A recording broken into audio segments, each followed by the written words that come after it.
Assalamualaikum warahmatullahi wabarakatuh. Kembali lagi di channel Muslim Cerdas. Sahabat, sebagian orang menganggap memakai celana cingkrang bagian dari sunnah Nabi Shallallahu Alaihi Wasallam. Bahkan mereka menganggap orang yang menggunakan celana melebihi mata kaki akan masuk neraka dan sholatnya tidak sah. Tak heran bila sholat jamaah, orang yang berpandangan seperti ini sibuk memperhatikan celana orang lain. Apakah cingkrang atau tidak?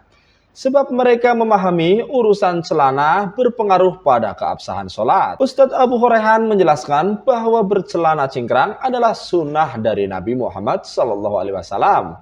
Bahkan Ustadz Khalid Basalamah menuturkan ada batas tertentu dalam penggunaan celana. Ada hadis yang menunjukkan batas celana yang melebihi dari batas kaki disebut isbal.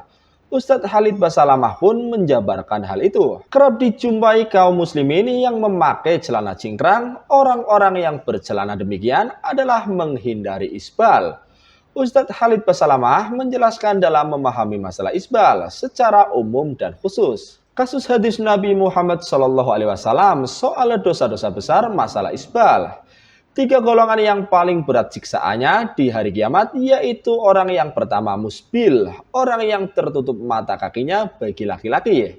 Yang kedua orang tua yang berzinah atau raja yang pembohong. Yang ketiga adalah pedagang yang bersumpah palsu atas dagangannya. Jelas Ustadz Khalid. Sunnah Nabi Muhammad SAW, afdalnya celana laki-laki adalah setengah betis. Kalau kata ulama, dihitung dari tumit dikasih 1 jengkal ke atas, sehingga setengah betis. Namun boleh pula di bawahnya, namun jangan sampai menutupi mata kaki. Ada hadis lain mengatakan, siapa yang menarik pakaiannya atau memanjangkannya sampai mata kaki, karenanya sombong, maka tidak akan mencium bau surga. Kasus ini kalau dia isbal plus sombong berarti ancaman lain. Jangan ditarik kesimpulan atau tidak sombong, tidak apa. Tandasnya, anjuran memakai celana cingkrang atau tidak menutupi mata kaki adalah bertakwa kepada Allah Subhanahu wa taala. Allah yang memerintahkan, Allah yang melarang kita melakukan, dan itu lebih suci bagi bajumu. Jadi tidak usah ragu, terangnya. Masih banyak yang mempermasalahkan celana cingkrang, misalnya saat kondangan, bekerja di kantor, padahal masih banyak yang tidak berpakaian sesuai syariat.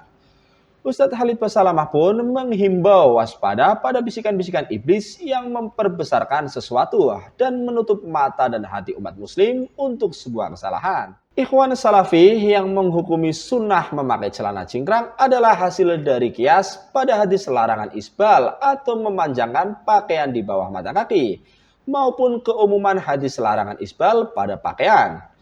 Sebab tidak ditemukan dalil hadis bahwa Rasulullah pernah memakai celana, apalagi menjelaskan celana beliau di atas mata kaki. Dengan demikian, tidak diterima pendapat yang menghukumi sunnah memakai celana.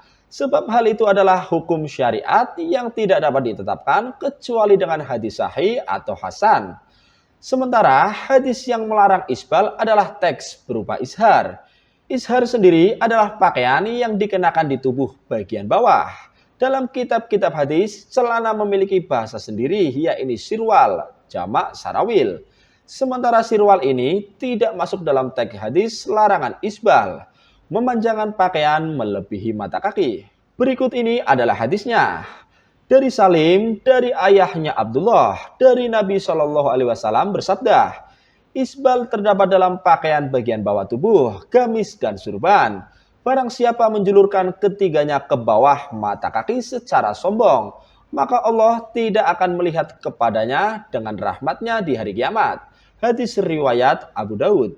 Selain izar, dikategorikan dalam anjuran diangkat di atas mata kaki adalah berdasarkan keumuman hadis atau qiyas. Al-Hafiz Ibnu Hajar berkata, At-Tabari berkata, hadis hanya menjelaskan berupa izar, sebab kebanyakan sahabat di masa Nabi memakai izar dan selendang. Ketika umat Islam memakai gamis dan baju perang, maka hukumnya sama dengan izar dalam hal larangan isbal. Ibnu Batal berkata, ini adalah qiyas yang sahih, andaikan tidak ada nas, dalil Quran dan Sunnah yang menyebut pakaian, sebab pakaian itu mencakup keseluruhan. Sekali lagi, kita menerima metode ijtihad qiyas, menyamakan suatu hal dan hukum yang sudah ada. Dalam mazhab Syafi'i, qiyas merupakan salah satu metode ijtihad. Jika salafi yang selama ini kita kenal tekstulalis dalam menerapkan hukum, ternyata dalam hal celana cingkrang sebagai identitas penampilan mereka tidak berdasarkan teks, namun qiyas. Anehnya, saat mereka mau melakukan metode dalil qiyas dalam celana cingkrang, mestinya mereka juga menerima metode qiyas lainnya. Jika pada qiyas mereka sendiri menerima, namun tidak menerima qiyas dari mazhab lain, berarti mereka memang ingin selalu berbeda dan tidak mau sama dengan selain kelompoknya sendiri. Merespon masalah ini, Buya Arosi Hasim dalam pengajiannya mengatakan celana cingkrang tidak ada pada masa Nabi. Yang ada hanya sarung cingkrang. Izar atau saub dalam hadis ini maknanya adalah sarung. Karenanya seluruh ulama, kata Ustadz Arosi, sepakat menyatakan bahwa Nabi pakai sarung bukan pakai celana.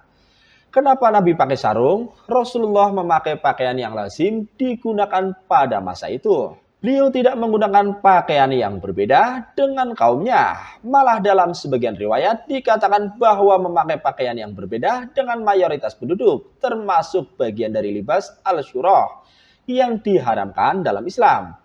Karena kebanyakan orang masa itu memakai sarung, makanya Nabi memakai sarung. Abu Burqah dalam riwayat Al-Bukhari menyaksikan pada suatu hari Nabi Shallallahu Alaihi Wasallam keluar rumah menggunakan sarung. Ujung sarungnya menjulur hingga mata kaki. Artinya, beliau tidak memakai sarung cingkrang. Bahkan Nabi Shallallahu Alaihi Wasallam memakai sarung itu ketika sholat. Kalau memang dikatakan pakai sarung atau celana melebihi mata kaki masuk neraka dan sholatnya tidak sah, pasti Nabi tidak mau melakukannya. Maka dari itu, hadis larangan sarung atau celana cingkrang perlu dipahami secara utuh. Tidak sepotong-potong.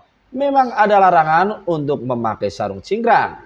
Tapi di situ ada alasannya, yaitu bila timbul kesombongan di dalam hati. Kalau tidak ada rasa sombong dalam hati, para ulama membolehkan menggunakan sarung atau celana melebihi mata kaki.